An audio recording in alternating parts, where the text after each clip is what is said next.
Welcome to the Bourbon Van. I'm Phil. I'm Julie, and Phil's super festive today because we're in New Orleans.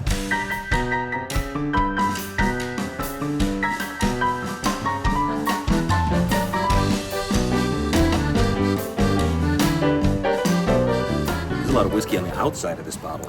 Well, you know, when you let Julie pour, It's a little sloppy. it's a little sloppy.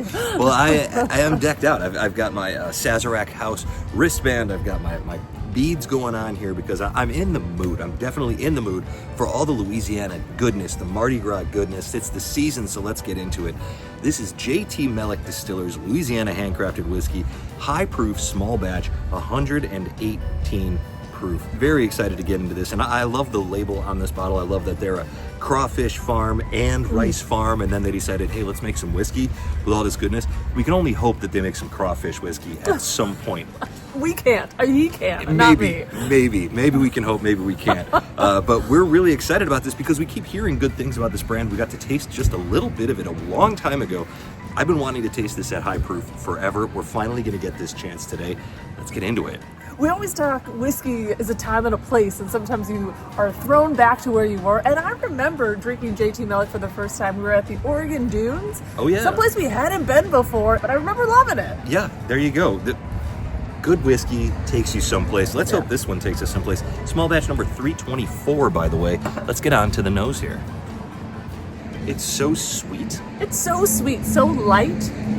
It's a little bit odd. It has a fruit presence, but I can't identify it at all. I was gonna say it's fruity. To me, it smells a little bit appley. Yeah. But like maybe like a Granny Smith apple, something very sweet, a little tart. Yeah, I agree. And butterscotch all over the nose here. Yeah. That's the main thing that I'm getting is butterscotch. That's the Pacific Northwest. You got to watch out for the butterscotch. Yeah. I'm ready to go in for a taste. What do you think? Yeah. Cheers.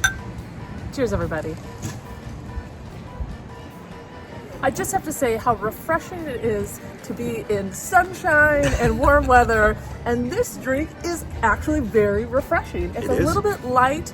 That fruity note comes through. That butterscotch is delightful. Yeah, butterscotch is the primary flavor here on the nose, on the palate, on the finish. It's all butterscotch.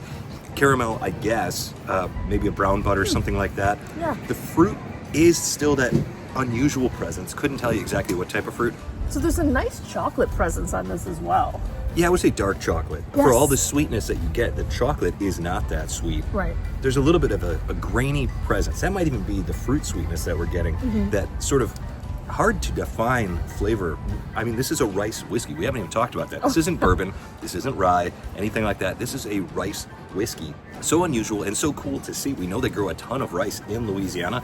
I'm glad to see them doing something fun with it, like turning it into whiskey. So we haven't talked about the proof point yet. This is 118 proof, and on that third sip there, I was getting a little bit of a hug. Yeah. But this is such a delightful drink. There's no rough edges about it. I think that sweetness really, I don't want to say covers up the proof point there, because I know that doesn't really sound great, but it's just so flavorful with that butterscotch, a little bit of that chocolate, that fruit presence. The 118 is just like a nice added bonus. My favorite part of this whiskey is that there's beauty in the simplicity of it. Yes. 118 proof, you're expecting to be bombastic, and it's a bit of a teddy bear. You know, the butterscotch discs that grandma used to sneak over to you while you're sitting in the pew at church? Like, that's what you're getting here, in more and more of that than anything else. It's just a flavorful, non-complex sip. I think it's easy to like. I agree, and I think it's perfect on a warm day. You know, I would drink this just about any time. It's unassuming, it's easy to like, it's not overly complex. Great little whiskey here, and I think that means that now it's time to talk about New Orleans. Yes, I love New Orleans. The food, the music especially, the drinks. I love an old-fashioned, but there, a Sazerac is king. It is delicious. Yeah, we love the Sazeracs, of course, and of course Sazerac House. Worth a visit if you get down there. It's an actual distillery. They're producing lots of different things. And we got to try a new Sazerac recipe, something we've never tried before.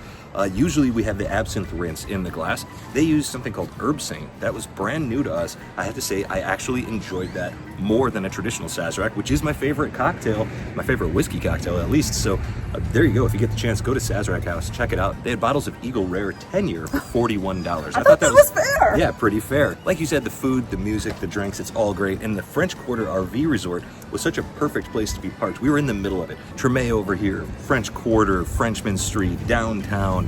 you name it. We got all over. We actually used to spend most of our time in the French Quarter. Now we go all over when we go down there, and it's totally worth it because you can find all these new experiences, new meals, new drinks. Check out this montage from our time in New Orleans.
From wherever we are. To wherever you are. Cheers. Cheers.